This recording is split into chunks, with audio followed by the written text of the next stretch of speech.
Okay, awesome. And using a specific color palette. So what do you guys, can you tell me about different ways that William Shakespeare's been portrayed in these images? What does maybe this guy look like compared to some of the others? Yeah. Kind of looks like proper and rich, and he has a big forehead. I've noticed that too. He's kind of portrayed always with that big forehead. Good job. How does that contrast with maybe this portrayal of William Shakespeare? What do you think, London? I was gonna say with the one in the corner up there, he also looks more like a drawing than more of a photo, while the other ones more look like a photo. Yeah, more photorealistic. That's awesome. Good observation. So with portraiture, and back in the day when William Shakespeare might have been alive, it was kind of the predominant way that people were portrayed. Because they didn't have photographs. They couldn't like take a picture of someone and just remember what they looked like. Painting was kind of the way that people remembered what people looked like. And so even though these pictures look similar, there's kind of interesting little variances about portrayals of this man. Great job.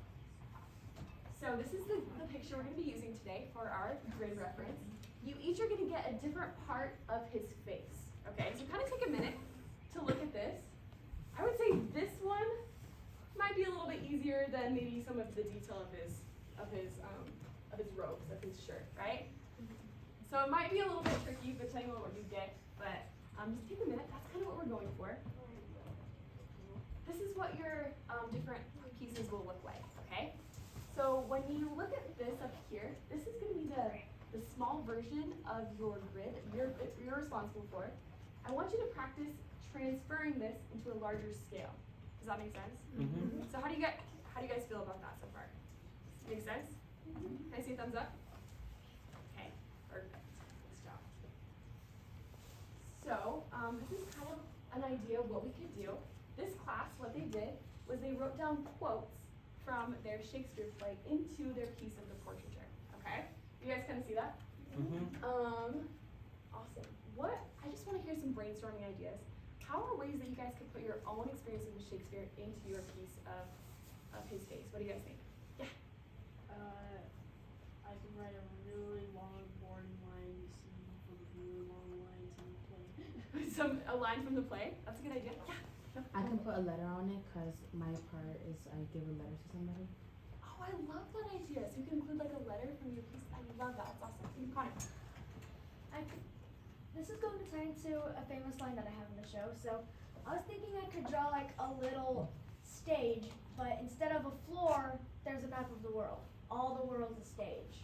I love that idea. That's totally something you can put into your piece, okay? Because we need that basic frame of his face and his robe and things like that. But I totally want you guys to get creative with this. Ways to put your own experiences with Shakespeare and things that you've learned about into this collaborative piece. Thumbs up, sound okay? Okay, sounds good. Okay, so something that is going to help kind of tie these ideas together is using a palette. Is anyone familiar with palette? Can you define it? Yeah, Connor. A palette is a collection of different shades and different groups of colors to create a certain selection of colors to Kind of like go together. Yeah. It's a kind of a collection of things that kind of might match each other. So I'm sorry I didn't give you guys tons of rain on this, but I kind of picked out 4 different color schemes. I thought we could kind of pick together as a class to use for our portraits. Sound okay? Mm-hmm. Okay. So we're gonna kind of just do a really quick vote on this. Take a second and kind of look at these different color palette options. If you'd like to use number 1, you can just have one vote. Can you raise your hand so I can kind of see? Color palette 1. Kind of more blues and grays. Okay, sounds good. Color palette 2. What do you guys think?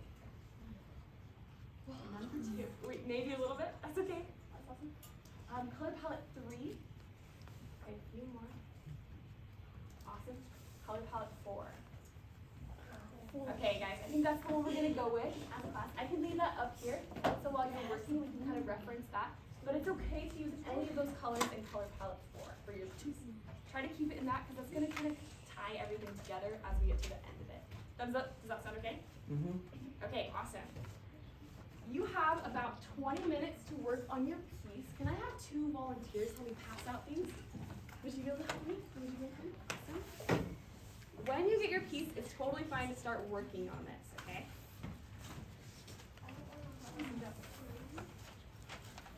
Good work.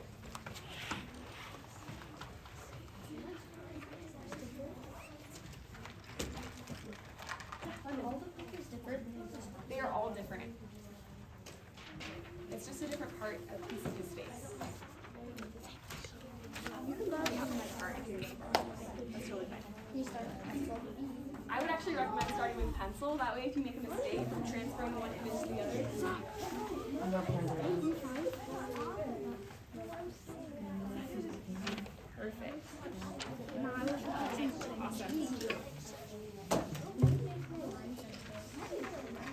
All right, I need a quick favor to ask of each of you. Some of you got more simple ones, and other people got more complicated. I have a few extra ones. If you got a complicated or a more easy one, would you mind taking on a second one? Yeah. Okay, raise your hand if you're okay taking on a second one. I'll come around with those. Okay. Would you get easy? Sounds good. What? So if you can like handle a second one, that's kind of what that's it. You okay with this? Awesome. Perfect. If anyone finishes early, there's a few extras still.